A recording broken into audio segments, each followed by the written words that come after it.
Alright, welcome back. As you all know, I'm looking for the rarest encounters in Fallout 4, but I'm recording every single one that I find, even the ones that aren't so rare. Stick around until the end, and I'll show you the rarest ones that I found.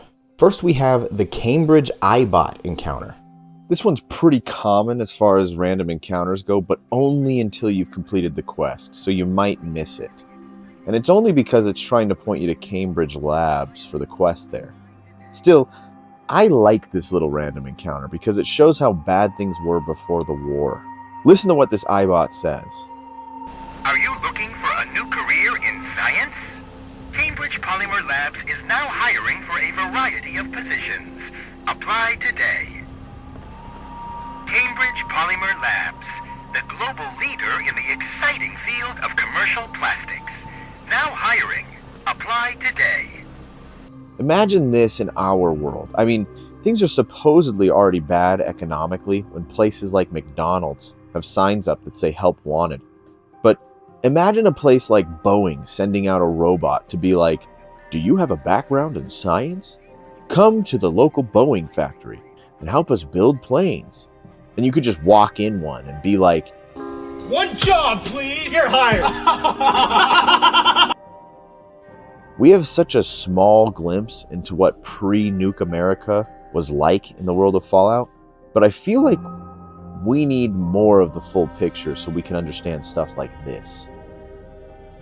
Then we have the Pikmin's calling card event. People who already know their favorite post-apocalypse Boston serial killer will recognize the next encounter by his call sign. The encounter is simple. You find a group of dead raiders, and no one and nothing in sight that might have killed them. On each of their bodies is the calling card of none other than Pikmin, the purveyor of the art in Pikmin's gallery. And of course, if Pikmin himself were there, he'd be like, This is art, Mr. White. So, why is this encounter rare? Well, for those of you that played the associated quest and decided to take Pikmin out of the game, will never have seen this encounter at all. So you might have missed it completely. For those of us that never make it to the gallery, you can see this encounter again and again and again and again. So it's either the rarest encounter or one of the more annoying encounters. Then we have the Postman event. Now, this encounter is repeatable, so you probably might have seen it. Fallout New Vegas fans will know that the role of a courier in the post-apocalypse is a dangerous gig, and the Commonwealth is no different. The mailman encounter ends up being a great way to fill up your inventory with letters, actually. Essentially, you walk up and some animals have just finished off a mailman who is carrying letters from, no one knows, off to, well, no one knows. This encounter isn't super rare, but in all my hours of playing, I've only seen it a handful of times. Once you finish off the animals that took out the postman, That's what you get when you mess with the postman. you are free to do what any self-respecting citizen of the Commonwealth would do and root through the mailman's pockets to take the letters. I usually find between 1 and 3, and they're your average Bethesda fare, including sappy love stories, begging people to come home, threats, and of course, setting up the local drug deal. As far as I know, none of them actually lead anywhere, so it's up to the player to finish the story in your own head. Then we have the Gunners versus Children of Adam event. You know, a lot of the random encounters in Fallout 4 are basically a randomized matchup.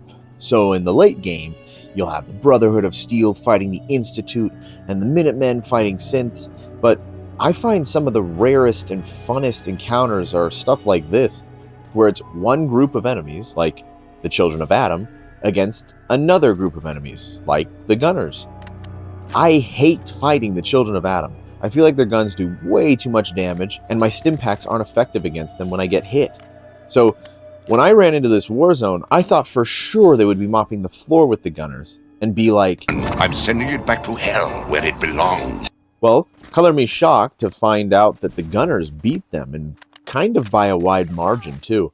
Still, no matter who wins, large-scale fights like this really make the Commonwealth feel bigger than just a search for your missing son, or an endless quest for settlement goods. It's almost enough to make the game world feel like a real world. Maybe, but not quite. Then I found a random chems dealer. Alright, this next encounter is only rare in its specifics. You might have even experienced this encounter in real life if you're lucky. Excuse me. If you've ever been lost in the Commonwealth and in need of a stim pack, then this encounter will help you out.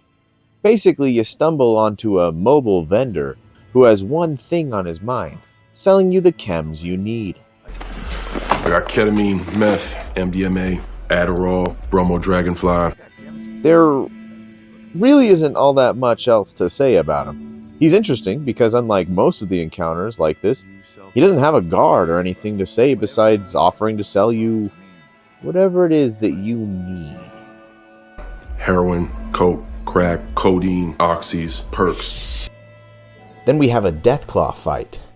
Now, supposedly, this encounter is not rare in the sense that you can walk into any two Fallout creatures fighting each other. But we all know what the best one to watch would be, right? I mean, supposedly. So this is rare to get this specific one. Yeah, I'm talking about the Deathclaw fight. Technically speaking, these guys can be randomized, so you could have like an alpha Deathclaw fighting a glowing Deathclaw or whatever. But in my game, I just got 2 regular Deathclaws. This meant that they were too evenly matched, and after a few minutes of fighting, neither one could get the upper hand. So eventually they just kinda awkwardly ran off from each other.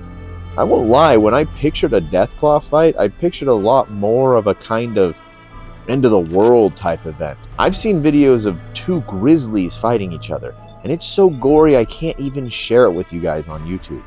So this little slap fight between a couple of lizards wasn't anything to really get excited over, at least for me. Still, better than running into art versus art again. Then we have Gene, the terrible dog salesman. Alright, this encounter is pretty rare, so I bet most of you haven't seen it before. He's not quite as rare as some of the other sellers in the game, but he still proved pretty tough for me to find. This guy likes to raise puppies, train them, then sell them when they're adults. But like any good dog owner, he has to make sure that they go to a good home, and most importantly, he loves every dog he owns. For this reason, he actually ends up being a bad dog seller, because if there's any doubt in his mind about the person that wants to buy his dogs, he'd rather just keep the dog and leave the money alone. If you want to have a dog besides dog meat, you'll have to pass a speech check to convince him to sell you one by being like, No. Take that dog. No, he's Take sleeping. that dog. then you can send the dog to a settlement where they'll provide defense and happiness. This encounter is repeatable, and you only have to pass the speech check the first time. So you'll either have a permanent source of dogs or a permanent guy who won't sell you one, if you can manage to find Gene. Then we have Doc Anderson. Another one of the rarest encounters in the game is, of course, one of the famous legendary traders of Fallout 4. There's one for every type of shop in the game, and here again I had to grind for a couple of days to find this girl in my game. As her name suggests, she is the legendary Doctor. You can't confirm this by asking to see her credentials or anything, but you can ask, and she's like, I am a surgeon! Unfortunately, there aren't many legendary items that doctors carry in the game, so she's not as cool as the legendary armor merchant or weapon merchant. Still, she's the best doctor shop in the game, and if you want a complete set of the unique vendors in Fallout 4, you've got to figure out how to find her. I'm glad I can finally stop searching, personally, for the old Doc Anderson encounter. And that's 8 ultra-rare encounters in Fallout 4. You really got to play the game to find these little nuggets, or you can just watch my channel. Wait until I found them all. Don't worry, I'll be showing them. Thanks for watching, and make sure you subscribe for more Fallout content. I publish a new Fallout video every week.